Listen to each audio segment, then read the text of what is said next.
आखिरी वक्त पर योगी ने चली ऐसी चाल, 24 घंटे में आजम खान की 36 साल की मेहनत हो गई बर्बाद। रामपुर में योगी ने उतारा अपना सबसे करीबी मुस्लिम योद्धा, जिसके कदम पड़ते ही दरकने लगा आजम खान का किला।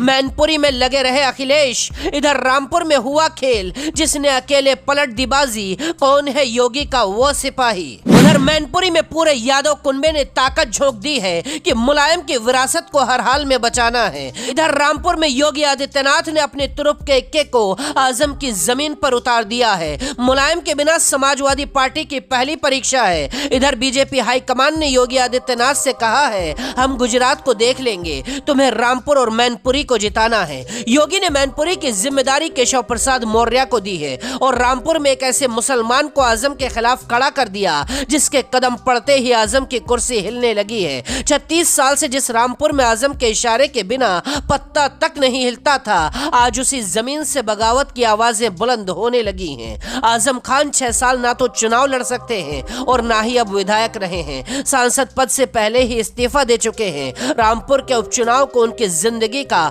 सबसे बड़ा चुनाव माना जा रहा है। आजम खान भी रामपुर के किले को बचाने के लिए पूरी ताकत लगाए हुए हैं। आजम को उम्मीद भी नहीं होगी कि योगी आदित्यनाथ उनके सामने ऐसे खिलाड़ी को उतार देंगे जिसका आजम के पास तोड़ ही नहीं है। योगी आदित्यनाथ ने रामपुर में अपने सबसे बड़े मुस्लिम योद्धा दानिश आजाद अंसारी को उतार दिया है। योगी ने अपनी सरकार में दानिश को राज्य मंत्री बनाया था, अब उन्हीं को आजम के किले में सेंध लगाने की जिम्मेदारी सौंपी है।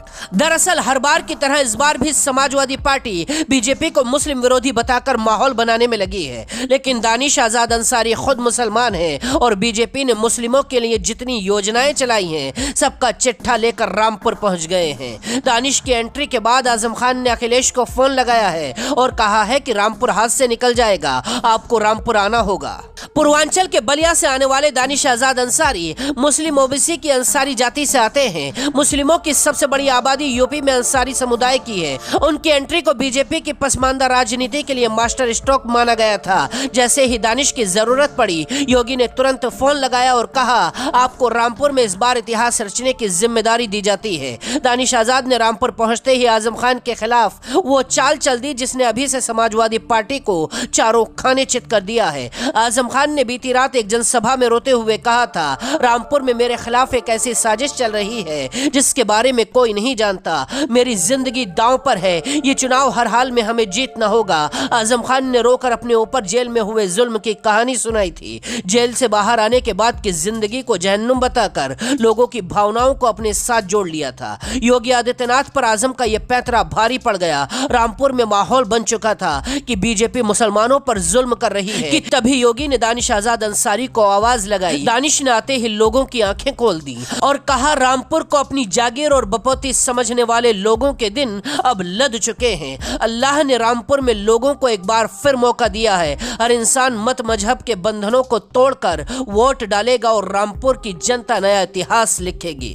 दानिश आजाद अंसारी ने 24 घंटे में पूरी हवा के रुख को बदल कर रख दिया है और रामपुर में ही डेरा डाल दिया है। अब रामपुर में अखिलेश की एंट्री होनी बाकी है, क्योंकि रामपुर को बचाना अखिलेश और आजम दोनों के लिए नाक का सवाल बन चुका है। लेकिन दूसरी तरफ योगी भी रामपुर की तरफ कदम बढ़ाने लगे हैं और दानिश अंसारी के साथ आखिरी धक्का लगाने की तैयारी में है। दानिश ने आजम खान के विरोधी नेताओं के पैरों के नीचे से जमीन को हिला दिया है। अगर दानिश रामपुर में बीजेपी को चुनाव जिता देते हैं, योगी के और करीबी सिपाही बन जाएंगे और फिर नए दौर की राजनीति की शुरुआत होगी। वीडियो अच्छा लगा तो दोस्तों तक जरूर पहुंचाइएगा।